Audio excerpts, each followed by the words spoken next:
It was a normal, busy afternoon in the city. People were walking fast, cars were honking, and small shops were crowded. But right in the middle of this noisy street, something unexpected happened. A police car suddenly stopped with a loud screech. 2 more police cars arrived behind it. Their sirens were sharp and bright blue lights flashed everywhere. The crowd turned their heads. Something serious was happening.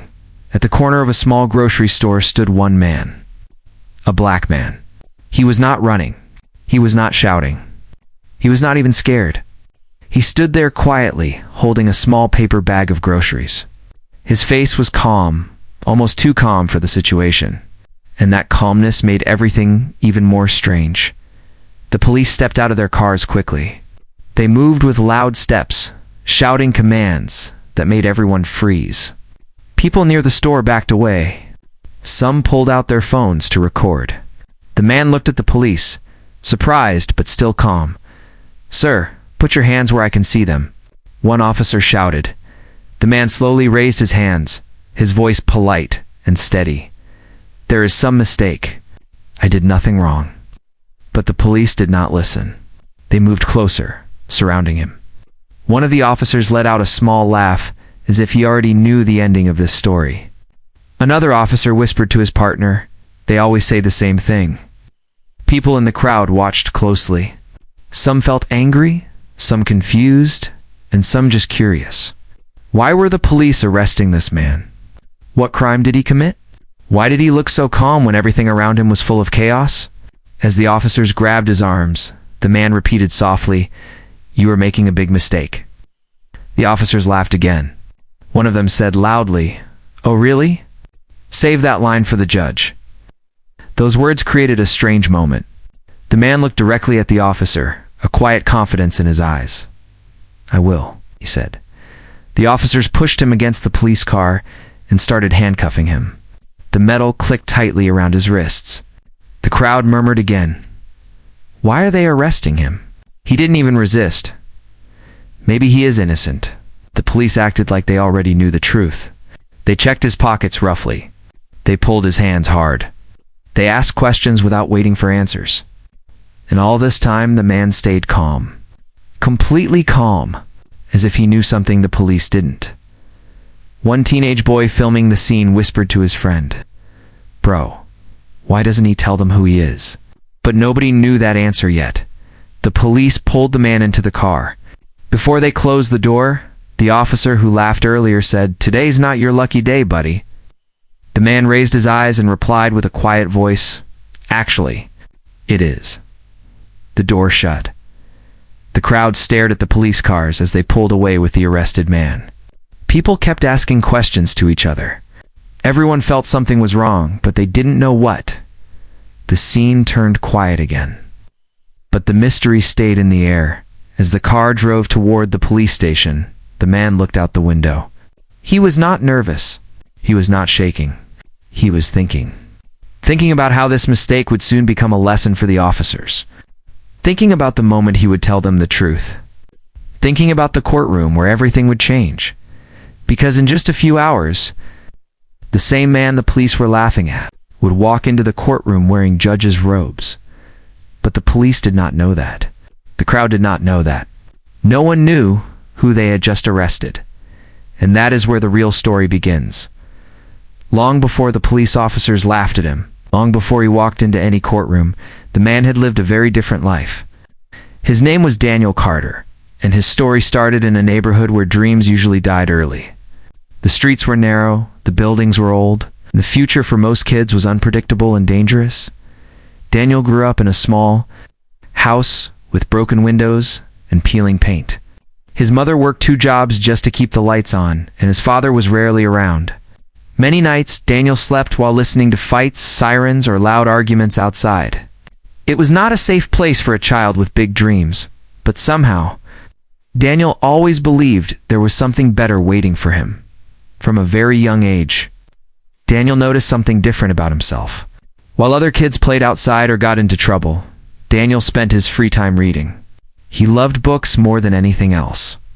He read about heroes, leaders, lawyers, and people who changed the world. Every story he read made him believe that he could also rise above his difficult life. But kids in his neighborhood didn't understand his passion. "Why are you always reading?" They teased him. "You think you're smarter than us?" Others said. Daniel never replied. He simply smiled and kept turning the pages. His teachers noticed his talent too. One teacher, Mrs. Ray, always encouraged him. "You have something special, Daniel," she would say. "Don't let this neighborhood decide your future." But society was not kind to him. Many people judged him only by his skin color or where he lived. When he walked into stores, security guards watched him more than other kids. When he answered questions in class, some students rolled their eyes. He learned very young that the world could be unfair. Yet Daniel never let bitterness grow in his heart. Instead, he used every insult, every challenge, and every unfair moment as motivation. He kept telling himself, "I will prove them wrong." As he got older, life became even harder. His mother fell sick, and Daniel had to work small jobs after school, cleaning shops, carrying boxes, delivering newspapers. Sometimes he came home so tired that he fell asleep on his books, but he never stopped studying. He had one dream. He wanted to become a lawyer. Everyone laughed when he said it. "You?" One neighbor laughed. "Lawyer? That's a big dream for a boy like you." Daniel simply nodded. He didn't argue. He didn't explain. He knew one day the world would see his worth. When he finished high school, he applied to several colleges. Some rejected him. Some didn't even respond. But one college accepted him with a small scholarship. It wasn't enough, so Daniel worked extra jobs washing dishes, stacking shelves, cleaning offices late at night. His life was a constant cycle. Work, study, work, study. He slept only a few hours, but he kept going. In college, he faced even more challenges. Students from rich families looked down on him. Some professors didn't believe in him, but Daniel stayed focused. He sat in the front row, took notes, asked questions, and studied harder than anyone else. Slowly, teachers noticed. Slowly, classmates respected him. Slowly, Daniel began to rise. By the time he graduated, he was not just a good student, he was at the top of his class. His achievements earned him entry to a well-known law school. There, too, he did not blend in. He stood out. He fought hard cases during his training. He helped people who could not afford lawyers. He listened to their stories, felt their pain, and made their fights his own. Every time he won a case, he remembered the people who once told him he would never be successful. Years of effort, struggle, and sacrifice finally paid off. He became known for fairness, honesty, and courage. And with time, his reputation grew so strong that he was appointed as one of the youngest judges in the state. And now, many years later, the same man who climbed from poverty to success was sitting silently in the back of a police car, arrested for a crime he never committed. But the police had no idea who he really was. Daniel's early life had shaped him into someone who never gave up. Every hardship he faced became a step toward something greater. But the path from law school to becoming a respected judge was not easy. In fact, it was full of moments that tested his strength, patience, and belief in himself.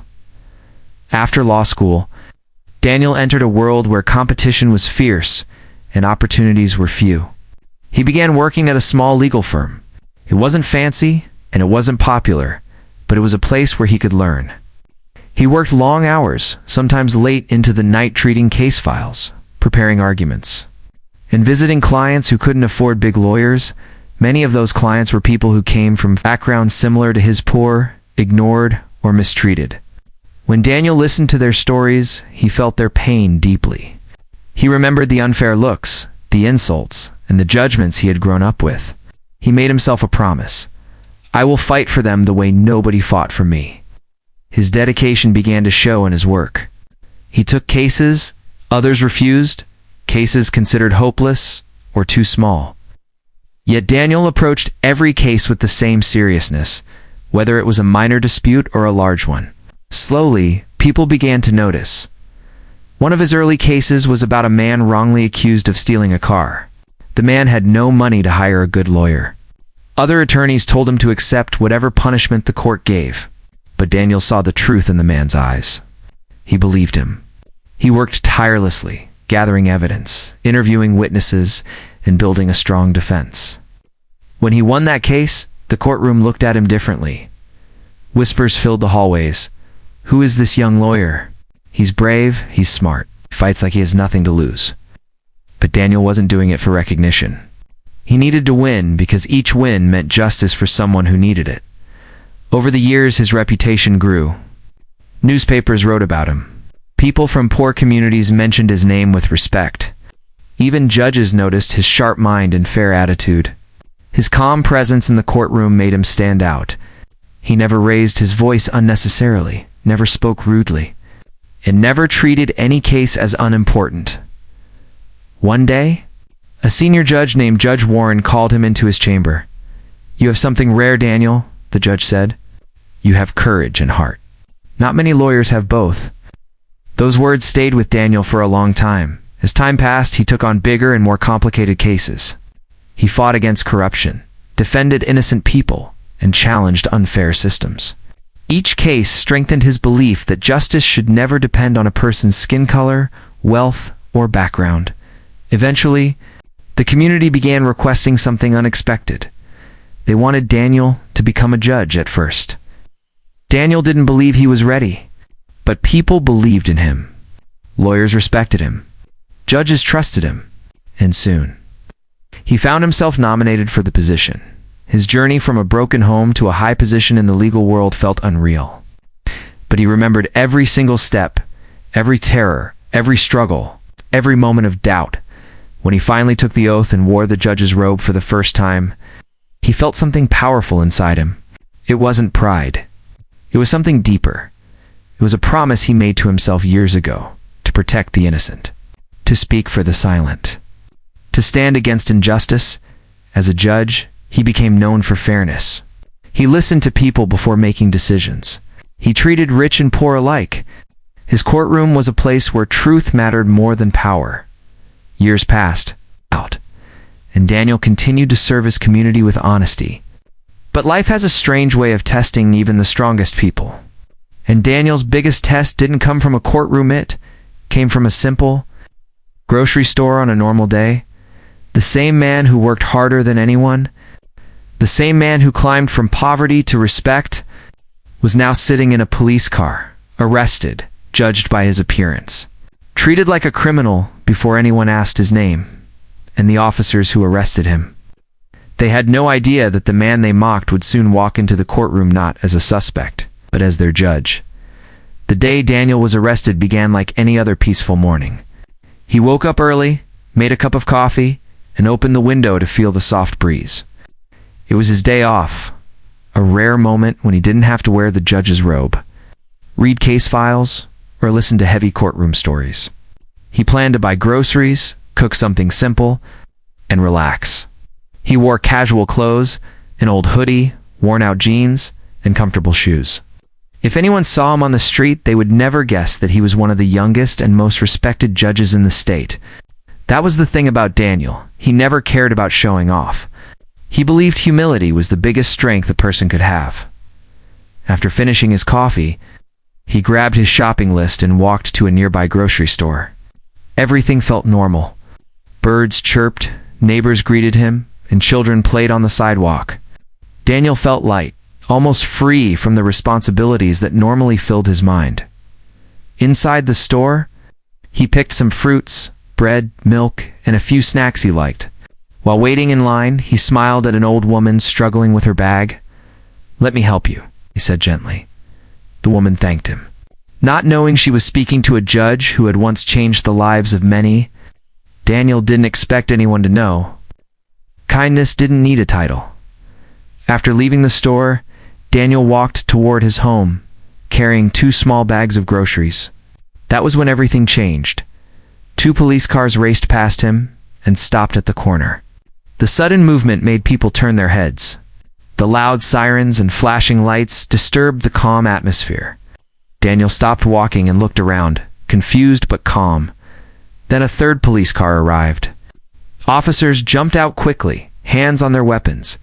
Eyes scanning the area, Daniel felt a strange tension in the air. The kind he had seen many times in the courtroom, fear mixed with confusion. Before he could take another step, one officer pointed at him. "There, that matches the description?" Daniel blinked slowly. "Description of what?" But the officers did not answer. They moved toward him with fast, determined steps. A few people on the street stopped and watched. Daniel placed his grocery bags on the ground gently. "Sir, please raise your hands." An officer shouted. Daniel lifted his hands, keeping his voice calm. "Officer, there must be a mistake." Another officer laughed softly. "They all say that." Daniel had heard that line too many times in the courtroom, usually from officers making assumptions based on appearance. But he kept his calm. "I assure you," he said, "you are mistaken."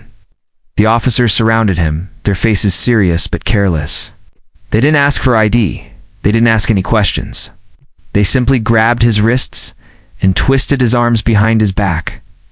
Daniel didn't fight. He didn't raise his voice. He didn't even protest. He knew that anything he said or did could be misinterpreted. Staying calm was his best choice. A small crowd formed around them. People whispered, "Why are they arresting him? He looks innocent." They didn't even ask him anything. One officer smirked as he tightened the handcuffs. "You can tell your story to the judge," he said. "Moke Klein." Daniel looked directly into his eyes. "Yes," he replied softly, "I will." But the officers didn't understand the weight of those words. They pushed him into the police car with unnecessary force. His grocery bags lay abandoned on the sidewalk. A child nearby picked one up, confused. Inside the car, Daniel stared out of the window as the city rolled by.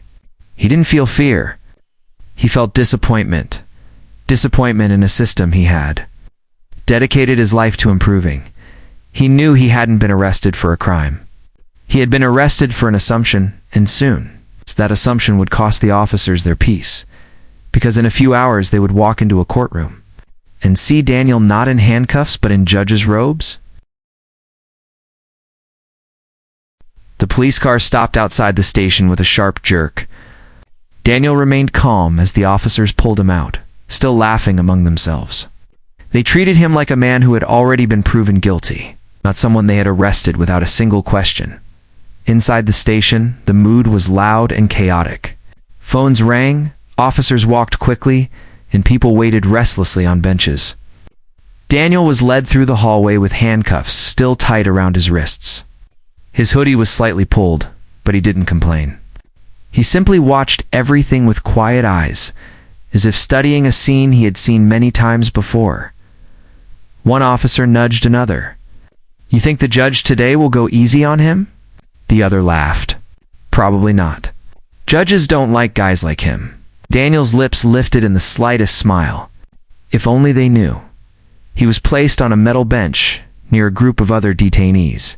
Some looked scared, others angry. A few stared at Daniel, confused by his calmness. Most people sitting there were nervous, but Daniel looked like a man waiting for a bus, not someone facing charges. A police sergeant approached with paperwork. "We're taking everyone to court in 1 hour. Be ready." The officers who arrested Daniel nodded. One of them whispered loudly, "I hope he doesn't try any tricks in front of the judge." Daniel lowered his head, hiding another small smile. He wasn't planning any tricks. Life had already prepared the biggest twist for them. An hour passed slowly. Finally, the officers lined up all the detainees, including Daniel. They escorted them into a large van headed for the courthouse. Along the way, the officers talked and joked, still unaware of the truth sitting quietly behind them. One officer said, "Man, this judge today is strict. Wonder how he'll handle this guy." Another replied, "Probably add extra charges. Judges love teaching lessons." Daniel looked out of the window. "Yes," he whispered to himself, "they do." When the van reached the courthouse, everyone stepped out. People entering the building barely noticed Daniel among the group. After all, he wasn't wearing a robe or carrying legal papers. He looked like any other man brought in for a hearing. Inside, the hallway was wide and polished. Officers walked confidently, escorting the detainees toward a waiting area. Daniel's heart remained steady. This building was almost like a second home to him. He knew every corner, every room, every rule.